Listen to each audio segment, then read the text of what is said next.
I welcome members of the press to Nigerian Shippers Council. This is our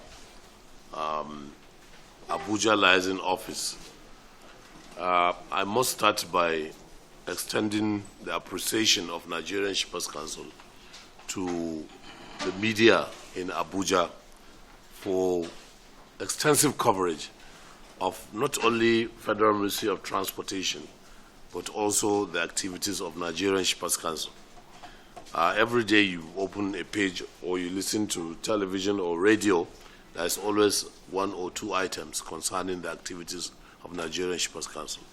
I'm, on behalf of the board of directors and my colleagues, management and staff, I please accept our appreciation. Nigerian Shippers Council, as you know very well, is an agency of the Federal Ministry of Transportation, and it is statutorily empowered, so to say, to look at the economic activities of the port and how they will translate into the economic growth of this country. We have two major or broad functions. First of all, we are the port economic regulator that is in charge of gauging the efficiency of the port, looking at effective but scientific tariff structure, and we are also trade facilitators, making it easy for Nigeria to have a balanced trade and also a favorable trade, especially now. So we have been able to do a lot of things in discharge of these very broad powers of economic regulation, imports and other transportation areas, and also trade facilitation. The most important thing is we make sure that the ports are efficient, because if the ports are efficient, then a lot of benefits will accrue to the government. And what we say is, what is the contribution of transport to the GDP? And I've always said each sector will come, sit down and said, I've contributed, this percentage. The communications, or let's say ICT, will say, this is my contribution. Okay? Solid minerals will say, this is my contribution. Agriculture will say that for now ICT contributes more to the economy of this country more than agriculture for the first time. And we want transport to be in that. We'll come and say, okay, Nollywood, what is your contribution? Kannywood, what is your contribution? Hospitality, aviation, various sectors of the economy. And transport drives the economy. So we want to say that this is the contribution. And what are we talking about? We're talking about infrastructure. We are talking about employment content. If I build a dry port, how many people am I employing? If I build a dry port, how will that ease the cost of doing business? And no doubt we have been having challenges with Nigerian ports because of some distortions. I will give an example to the road. Our dependence on the road, for example, has cost us a lot, and has stifled or has made it impossible for transportation to make expected contribution to the economy in terms of revenue, in terms of employment and infrastructure. But the government, this government is very serious. Now, I think, like I said the other time, if not for COVID, we wouldn't be having gridlock. We will have connected the rail to the port. Now, connection of the rail to the port is significant because it will do two things. For every trip that the rail makes, 38 trailers, are removed from the port. Before now, the monopoly is on the road traffic. It's only the dominant, maybe 90% of connection, that is dropping cargo to the port and evacuating from the port, was 90% by road. And that is crazy. You can't rely on one mode of transportation. So Nigerian Shippers Council has now, encouraged rail deployment and also evacuation from the ports. And that will be at a cheaper rate. 3 days ago, we had a meeting, Nigerian Railway Corporation, Nigerian Ports Authority, the terminals, where we strengthen the issue of the standard operating procedure for rail. So it is expected that you will see like 4 trips, to and from the airport, where we take in empty containers and also exports, and then we return with the laden containers. And that will mean 2 things. We have an alternative to road. So we remove a lot of trucks, but then we are also giving the truckers a run for their money. I mean, there will be competition. So this will mean prices, of transportation will crash in time to come very soon. And so that is one of the achievements which we could say. Of course, there are still a lot of I's to dot, T's to cross. But in the long run, that is what's going to happen. Nigerian Shippers Council is also looking at a very important aspect of access to the port, which is the barges, inland waterways. The moment we have now, there is large-scale barge operation, but it's not kind of really regulated or moderated. So Nigerian Ports Authority, NIMASA and Nigerian Shippers Council are working very hard to make sure that there is a regulation. Our main concern is the tariff, so that you just don't put any cost. But if there is a competition with the rail, there is road and barge, you will expect that the law of demand and supply will apply and will have, reduction in the transportation cost. And we will have cured this terrible madness of having or relying on just one mode of transportation. Besides, the federal government has, made a policy statement that all ports, and I hope this will include dry ports, will be linked with rail.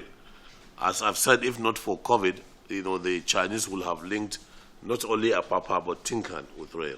So that is that will happen. And at the moment we have inland connectivity. So their gridlock in Apapa will disappear.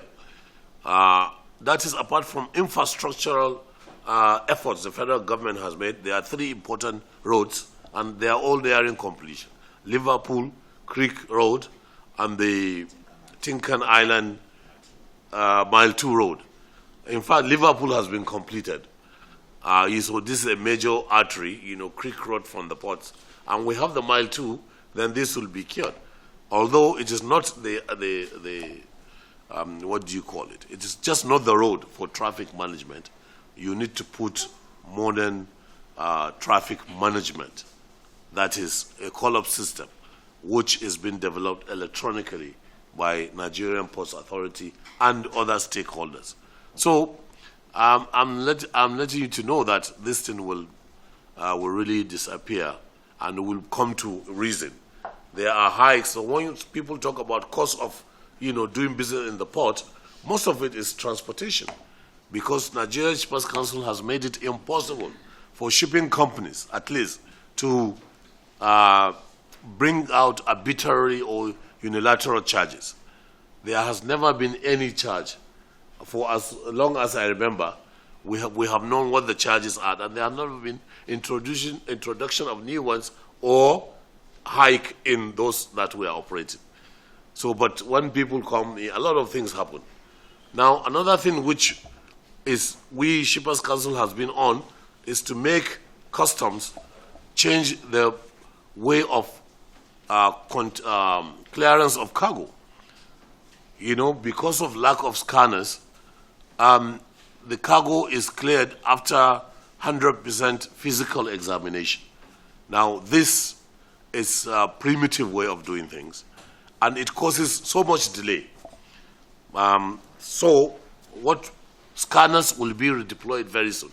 We have been at it with custom, and what if it takes 5 hours, for a container to be examined physically and then cleared. But when we have the scanners, it will take 5 minutes. So you could see that, we are all making our ports efficient. We have the structure, infrastructure, superstructure, as a matter of fact. And the clearance will be simpler, faster, more economical.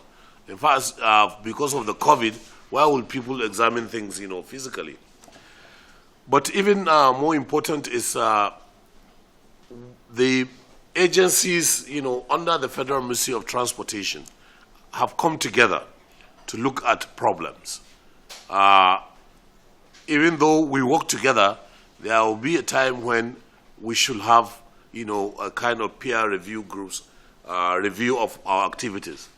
And now there is a forum for chief executive officers of the agencies, maritime agencies, in the Federal Ministry of Transportation. So far, 2 meetings have been held, and these meetings have come with a lot of reward. There is need for synergy. There is need for coming together. We collaborate so that we could achieve 4 cardinal issues.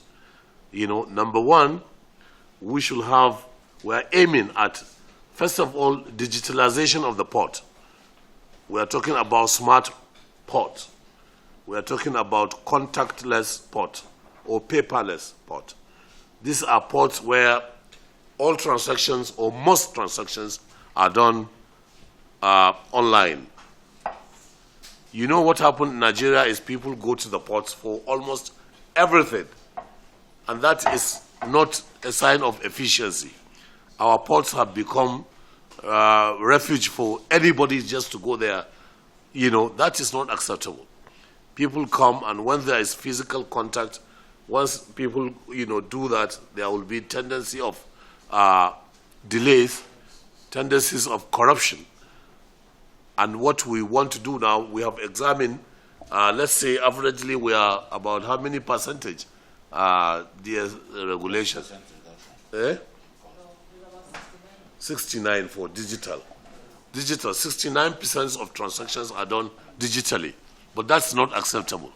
We want all transactions to be done digitally so that nobody needs to go to the port to clear, cargo. Cargo could be cleared without physical presence. That means no corruption. Corruption is aided and abated by physical contact and payment. Once you put your money, your hands in the pocket and pay, then there's tendency for corruption. There's tendency for delay.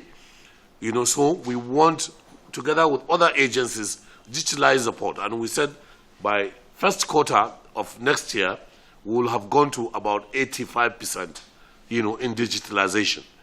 There are things like the issue of a rotation number. Why will anybody go to the terminals or to the shipping companies to get rotation number? Or invoice. You could do this at home in your office. So we are talking with all stakeholders. And what you should know is the port, is made up of layers and layers and layers of stakeholders. And what Shippers Council does is to bring them together so that we can have cohesion, we can have synergy and collaboration. So that's number one. Number two is what I've just said, multimodal approach to cargo delivery to the port and cargo evacuation. We are streamlining the issues of inland waterways, the barge operations. We are looking at rail operations. And rail have, Nigerian Railway Corporation has, in fact, ordered a lot of locomotives and coaches, or even though I have wagons. I would rather have wagons than coaches, So, Taye, your own is coaches, so you ride to Ibadan. My own is wagons, so that they will put cargo. 300,000 metric tons of cargo yearly from Lagos to Kano. That is what it will generate. And we're talking about export.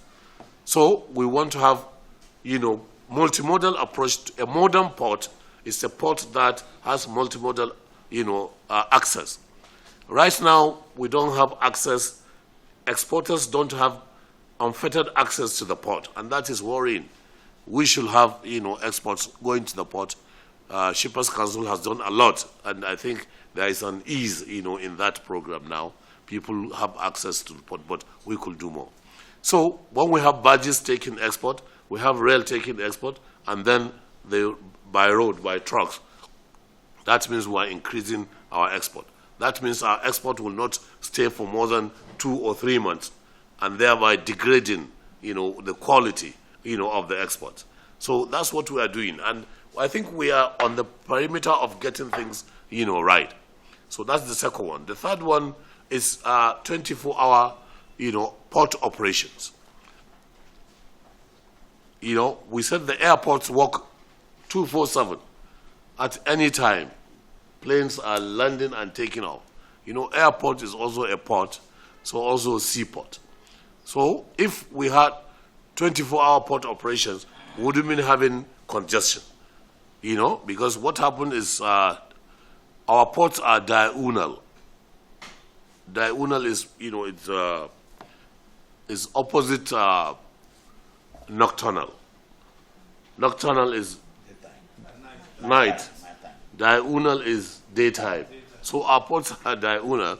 That is, and they work from Mondays to Friday. That will not mean acceptance of much, cargo. We should work throughout. And this we tried. Shippers Council tried even during the COVID. We had all the agencies coming together. That's when we have the Maritime Forum meeting at Shippers Council every day, every week or 2 weeks, where we solve the problems. At that time, goods were evacuated from during the weekend and during public holidays. So these are things we should do. I know there are challenges of security, there are challenges of power, and so many things, but it's not insurmountable. We should work 24 hours. So if we have all this coming together, you will see that we have more throughput. We are doing 800,000 TEUs averagely per annum. We should do more. As a matter of fact, we have started taking goods from our competitors. This is the largest economy in Africa, and so why should we not have the largest ports and largest throughput? This should be the distribution center to lesser, and don't say lesser, please, to other, countries. Okay? Nigeria should have that, advantage. Now, that is also, very important. So these are the things which Shippers Council is, doing to make sure that transportation has made contribution. There are so many things. We are building the port in Ibadan. The dry port will solve a lot of problems. It will spread the economic benefits of ports to Oyo State. Kano is also ready, for the dry port. They have been sleeping, but now even the Kano State government has voted about 2 billion naira for construction of roads and other infrastructure around the Dala dry port. This is very, very encouraging. 2 billion, very encouraging. So that, we have decongest the seaports, bring the economy of Lagos, Port Harcourt, also to Kano, to Funtua, to Jos, and to Ibadan. Already Kaduna is doing well. Kaduna people, importers, bring their cargo to Kaduna and export, because dry ports should be centers of export. We are pushing for that to happen. We also have the truck transit parks. Also, COVID has somehow, slowed down the transactions. But we are looking at this. We are working with the Federal Capital Territory, and we have identified 104 hectares, along Abaji. No, Gwagwalada. It's not Gwagwalada. It's Abaji Airport, road. It's not Gwagwalada. Around Abaji area. That is Lokoja Road, on the way to Lokoja, and we are talking with the Federal Capital Territory, the minister very, very interested, and we will build a village, a village there. Trucks must come there to be processed, and it is of boundless economic contribution. And we are looking at, maybe about 5,000, direct employment there.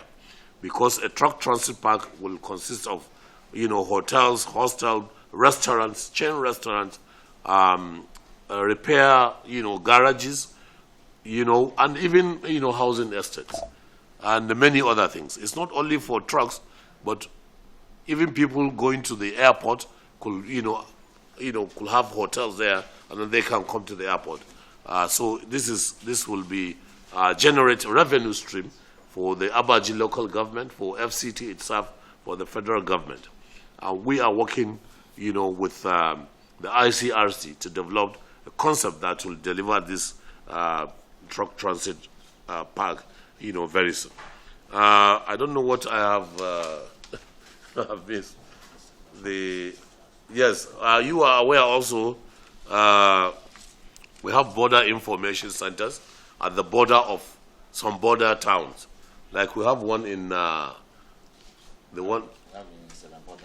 Seme, in Katsina State also. Now, what we do is to formalize Jibia. With these centers, we give them information about trading across the border to Niger or Benin Republic.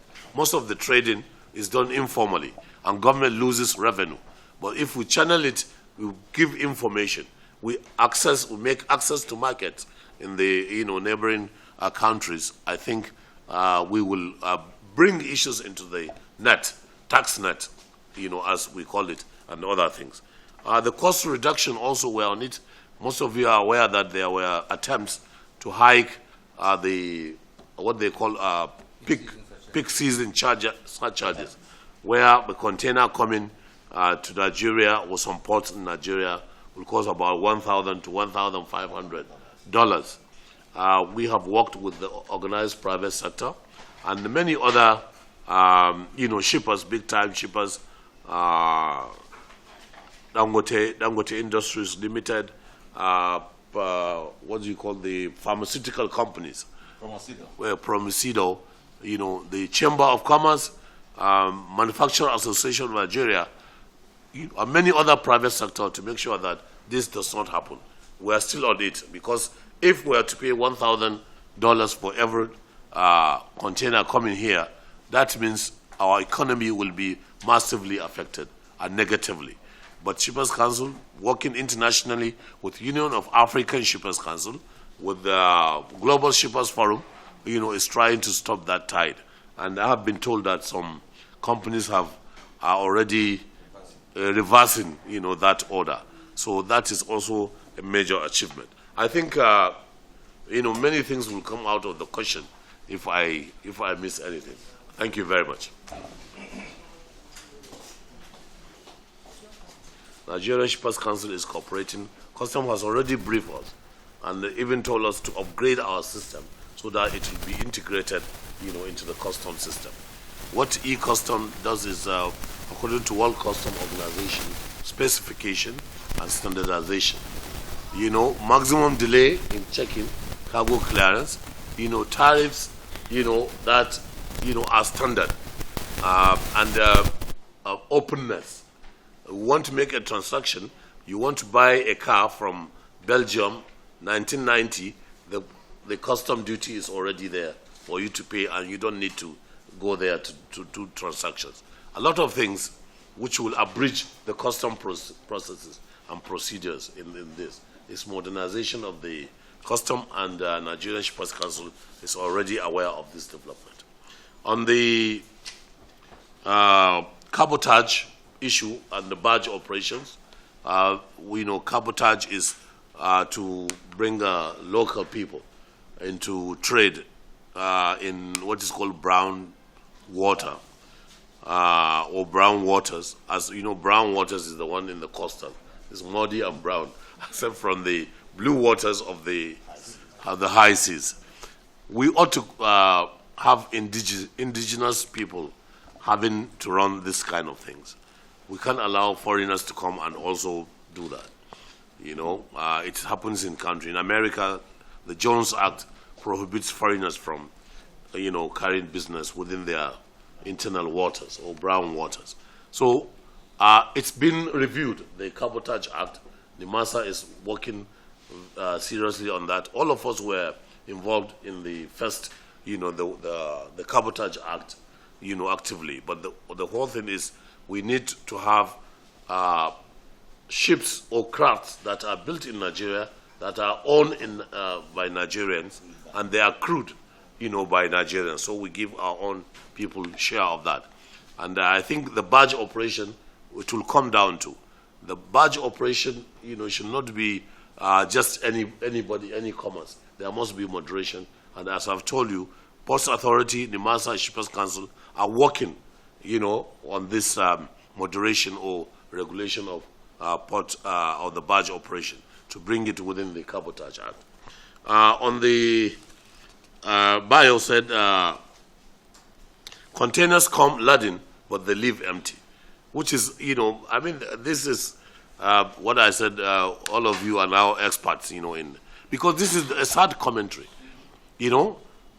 If 10 containers come to Nigeria laden, that is with imports, only maybe 3 will go with exports. And that is not a good, story to tell. We want 10 for 10, and we are capable of doing that. Nigeria has to leave that oil dependency. We cannot continue to be import-dependent economy. We have to diversify and export. If we export, we'll have the foreign exchange everybody craves for. Then we'll have balance of payments, balance of trade, with other countries. But for now, unfortunately, it's a sad commentary on what Nigeria has been. I'm impressed with what's happening with the central bank. I'm impressed with what's happening to Export Promotion Council and indeed the Nigerian custom. These are all trade facilitators. They are working so much so that we have, exports. The moment we have 63 products, I'm talking about the agriculture aspect of it. 63, products, we have competitive advantage. The only thing we have to do is look at the logistic chain, improve it. In export, you need to have access to the port, which is very important, especially for time or temperature conscious, or I'm talking about goods, perishable goods, sensitive, temperature sensitive, exports. That's why our exports are rejected, because by the time they arrived, they will have spent how many days before they could get shipped. So Nigerian Shippers Council, again, 3 or 4 days we had meeting with Export Promotion Council, and we are coming out with trying to make sure that we prop this export, so that for every container that comes laden, it will also be taken out laden. That's a good question. About the inland ports, you ask, very important to decongest seaports, to also bring shipping to the doorsteps of Nigeria. Somebody is doing ginger in Kaduna. Why will you have to take the ginger by trucks or by rail to Lagos? And then, no, you could do your processes all, in Kaduna.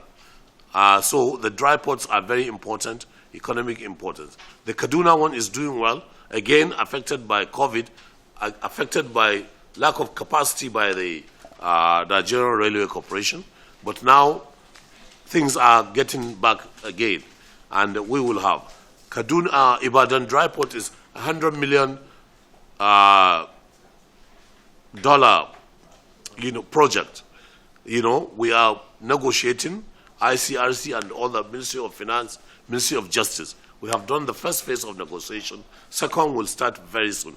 And by the time we finish, we hope that by the end of the year, we'll lay the foundation stone of Ibadan dry port. It has capacity for 80,000 TEUs at any time. And you could see that, people will bring their cargo. And it's also export center so that we could export, commodities there. I'm happy Funtua is coming up. I'm happy Kano, will also come up. And Jos. The only problem I have is the Isialonga one, and I will soon see the state government so that we look at it and see what could be done. And the barges, on the TTP, Truck Transit Park, we just finished a policy retreat where we look at, what are the policy, issues as far as this thing is concerned. So the TTPs have been slowed down by COVID, but we are looking at it. I've told you the experience. We are having all the collaboration with Federal Capital Territory. You know, we also have the one in,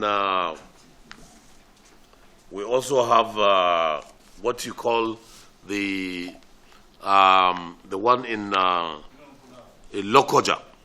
You see, Lokoja, the government has now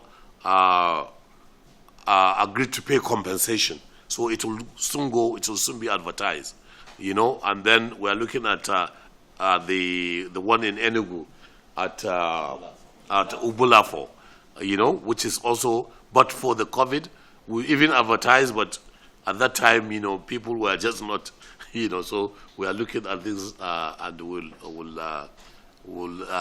you know, make the things, you know, straight. It's all economic activities, and we are looking at modernizing the infrastructure. We can't have, you know, vehicles parked anyway indiscriminately at every village. That is terrible. We have to mop up that and make it modern. So I hope I have answered the question. On the truck transit part, during the retreat, it is now to be called vehicle transit area, because if we say truck, we are restricting it. You know, it's not only truck. You also, with your cars, you could go there and stay there for as many days as you like. Then there are hotels or recreational areas, just like it is done everywhere. And we want to have the luxurious buses, you know, to also, you know, have, you know, a kind of center there, just like it is done everywhere. So I hope I have answered, you know, the questions. Thank you very much. Does anyone have more questions? No more questions. Thank you.